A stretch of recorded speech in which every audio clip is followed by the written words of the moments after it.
Dear student, आज हम लोग पढ़ेंगे यकृत के कार्य। यकृत के कार्य क्लास 10th में पूछा जाता है कि यकृत के कार्य बताइए, यकृत के कौन से कार्य होते हैं। तो सबसे पहले थोड़ा सा हम लोग जान लेते हैं यकृत क्या है। यकृत हमारे शरीर की सबसे बड़ी ग्रंथि है, सबसे बड़ी ग्लैंड। सबसे बड़ी ग्लैंड क्या है? यकृत है। कितने वजन की होती है? यकृत लगभग 1.5 kg होती है, यानी कि 1.5 किलो की होती है। सबसे बड़ी ग्रंथि कौन सी होती है? यकृत लगभग 1.5 किलो की होती है। कौन सी कलर की होती है? चॉकलेटी कलर की होती है यकृत। और कहाँ स्थित होती है? आमाशय के बगल में दाहिने साइड में स्थित होती है, या कह सकते हैं कि हमारे उदर गुहा में दाहिने साइड में स्थित होती है यकृत। सबसे बड़ी ग्रंथि होती है, लगभग 1.5 किलो की होती है, चॉकलेटी कलर की होती है, हमारे उदर गुहा में दाहिने साइड स्थित होती है। कहाँ? दाहिने बगल में स्थित होती है। बाएं बगल में आमाशय होता है, आमाशय के बगल यकृत होती है। अब यकृत के क्या कार्य होते हैं, यकृत क्या करती है? तो यकृत के बहुत काम है। यकृत पहला क्या है? यकृत, यकृत दिखाते हैं हम। ये यकृत है। यकृत बाइलोब्ड होती है, यानी कि 2 भागों में बटी होती है। एक दायां पिंड है और एक बायां पिंड होता है। यकृत में ये पित्ताशय होता है, पित्ताशय। पहला काम है यकृत पित्तरस बनाती है। यकृत क्या करती है? पित्त रस बनाती है। नीले हरे कलर का पित्त रस बनाती है, जो यहाँ पित्ताशय में इकट्ठा होता है। इसका पहला कार्य है। यकृत पित्त रस बनाती है। पित्त रस किस कलर का होता है? नीले या हरे कलर का होता है। पित्त रस बनाती है। पित्त रस कहाँ इकट्ठा होता है? पित्ताशय में इकट्ठा होता है। दूसरा काम है, पित्तरस जो होता है भोजन को क्षारीय करता है। भोजन को क्षारीय करता है। कौन करता है? पित्तरस करता है। क्यों करता है? ताकि भोजन पच सके। भोजन को पचने के लिए अम्लीय माध्यम में भोजन का पाचन नहीं होता है। आमाशय में भोजन अम्लीय हो जाता है और भोजन अम्लीय माध्यम में नहीं पचता है। भोजन को पचने के लिए यह क्षारीय करता है, भोजन को क्षारीय करता है। पित्तरस मिलाकर भोजन को क्षारीय करता है। अगला क्या कार्य है? पित्त बैक्टीरिया को नष्ट करता है। जो भोजन में आए हुए बैक्टीरिया होते हैं, पित्त बैक्टीरिया को नष्ट करता है।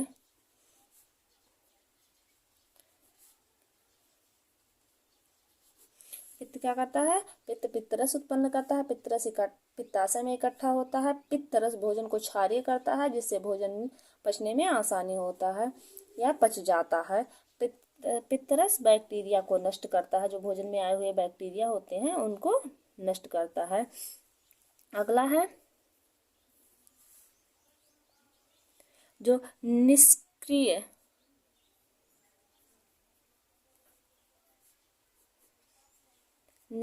लाइपेज जो होते हैं, आग्नेयाशयी रस जो होते हैं लाइपेज, वो सक्रिय अवस्था में बदल जाते हैं। पित्त रस निष्क्रिय लाइपेज को सक्रिय अवस्था में बदलता है, जिससे ये भोजन को पचा सके। लाइपेज किसका पाचन करते हैं? वसा का पाचन करते हैं। तो जिससे वसा का पाचन हो सके, तो अगर पित्त रस नहीं निकलेगा, अगर लाइपेज सक्रिय अवस्था में नहीं होगा, तो वसा का पाचन नहीं हो पाएगा।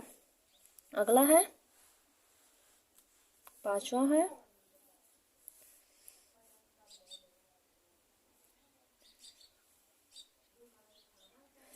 आवश्यक जो ग्लूकोज होते हैं,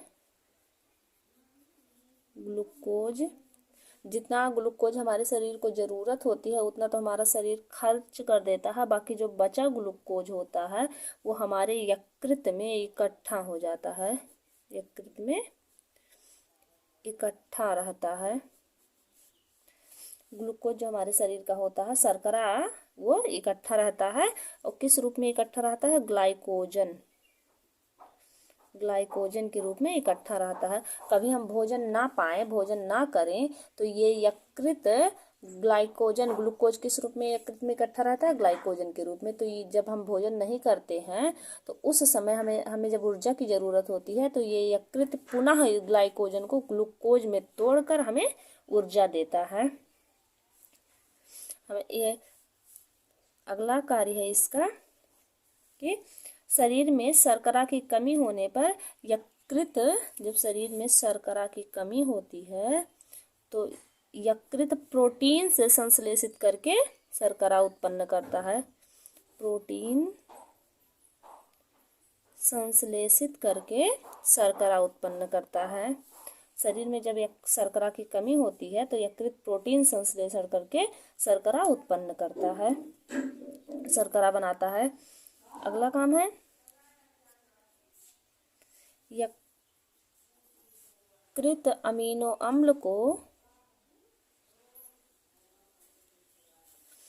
यकृत अमीनो अम्ल को किसमें विघटित करता है? अमोनिया में। अमीनो अम्ल को अमोनिया में विघटित करता है। यकृत अमीनो अम्ल को अमोनिया में विघटित करता है जो बाद में यूरिया में परिवर्तित हो जाता है, और यूरिया हमारा होता है उत्सर्जी पदार्थ। यूरिया में यकृत अमीनो अम्ल को अमोनिया में बदल देता है, और अमोनिया बाद में हमारा किडनी में जाके यूरिया में बदल जाता है। यूरिया हमारा मुख्य उत्सर्जी पदार्थ होता है। हमारा मुख्य उत्सर्जी पदार्थ जो होता है ये यूरिया होता है। अगला है यकृत विटामिन ए, विटामिन डी आदि को संचित किए रखता है। Vitamin A, vitamin D, iron, तांबा आदि को यकृत संचित करके रखता है। Vitamin A, vitamin D, iron, तांबा आदि को यकृत संचित करके मतलब इकट्ठा करके रखे रहता है। अगला यकृत, ये देखिए एक इम्पोर्टेंट कार्य जो है, यकृत हिपैरिन नामक पदार्थ का स्रावण करता है। हिपैरिन क्या होता है? हिपैरिन नामक पदार्थ का स्रावण करता है। हिपैरिन सबसे मुख्य पदार्थ हमारे शरीर का, ये रक्त को जमने से रोकता है। रक्त को जमने से रोकता है। और कहाँ जमने से रोकता है? रुधिर वाहिनियों में।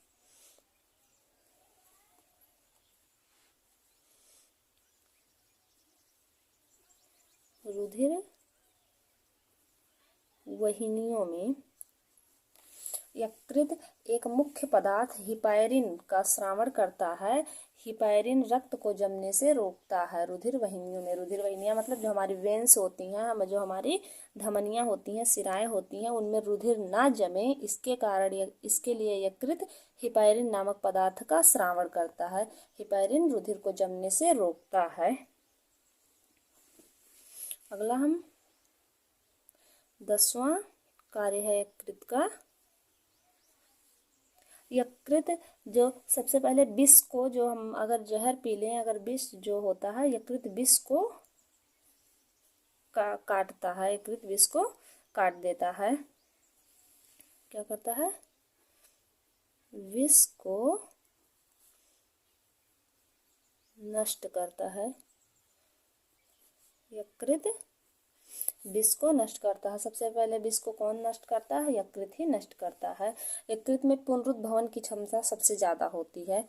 यकृत में पुनरुद्भवन की क्षमता सबसे ज़्यादा होती है, यानी कि यकृत को अगर काट दिया जाए तो यकृत की इतनी क्षमता होती है कि वह फिर से जुड़कर नया बन जाए। और सबसे ज़्यादा पुनरुद्भवन की क्षमता किसमें कम होती है? तो मस्तिष्क में। मस्तिष्क में यकृत में सबसे ज़्यादा, इस पे चोट लगने पर या पुनः ठीक हो जाएगा, अपने आप ही ठीक हो सकता है। और मस्तिष्क में पुनरुद्भवन की क्षमता सबसे कम। मस्तिष्क में सबसे कम होती है। मस्तिष्क में चोट लगने पर मस्तिष्क पुनः ठीक होने की चांस बहुत कम रहता है। ये हो गए हमारे यकृत के कार्य। यकृत के कार्य एक बार हम फिर से बता देते हैं। यकृत क्या होता है? यकृत सबसे बड़ी ग्रंथि होती है जो हमारे उदर गुहा में दाहिने साइड स्थित होती है। ये 1.5 किलो की और चॉकलेटी कलर की होती है। यकृत पित्तरस का स्राव करती है। पित्तरस कहाँ इकट्ठा होता है? पित्ताशय में इकट्ठा होता है। यकृत भोजन को पित्तरस भोजन को क्षारीय बनाता है ताकि भोजन आसानी से पच सके। यकृत बैक्टीरिया को नष्ट करती है। जो भोजन में आए हुए बैक्टीरिया होते हैं उनको मार देती है। यकृत से जो पित्त रस निकलता है वो पित्त रस निष्क्रिय जो लाइपेज होता है या निष्क्रिय जो अग्न्याशयी रस होते हैं, अग्न्याशयी रस होते हैं उनको सक्रिय करती है ताकि वो भोजन का पाचन कर सकें। यकृत ग्लूकोज को ग्लाइकोजन के रूप में इकट्ठा रखती है। बाद में पुनः जब ऊर्जा की जरूरत होती है तो ग्लाइकोजन से ग्लूकोज में तोड़कर हमें ऊर्जा मुक्त करती है। यकृत जब शर्करा की कमी हो जाती है शरीर में तो वह प्रोटीन संश्लेषित करके शर्करा बनाती है और शरीर को प्रदान करती है। यकृत अमीनो अम्ल को अमोनिया में तोड़ देती है। अमोनिया से यह अमोनिया किडनी में जाता है और यूरिया में बदल जाता है। यूरिया हमारा मुख्य उत्सर्जी पदार्थ होता है। यकृत vitamin A, vitamin D, iron और कॉपर को संचित करके रखती है। यकृत एक मुख्य पदार्थ हिपायरिन को स्रावित करती है। हिपायरिन रक्त को जमने से रोकता है। रुधिर वाहिनियों में रक्त को जमने से रोकता है। रुधिर वाहिनियां वेन्स और आर्टरीज होती हैं। यकृत विष को नष्ट करता है। सबसे पहले यकृत विष को नष्ट करता है। यकृत में पुनरुद्धान की क्षमता सबसे ज्यादा और मस्तिष्क में पुनरुद्धान की क्षमता सबसे कम होती है। अगला हम अगले वीडियो में पढ़ेंगे।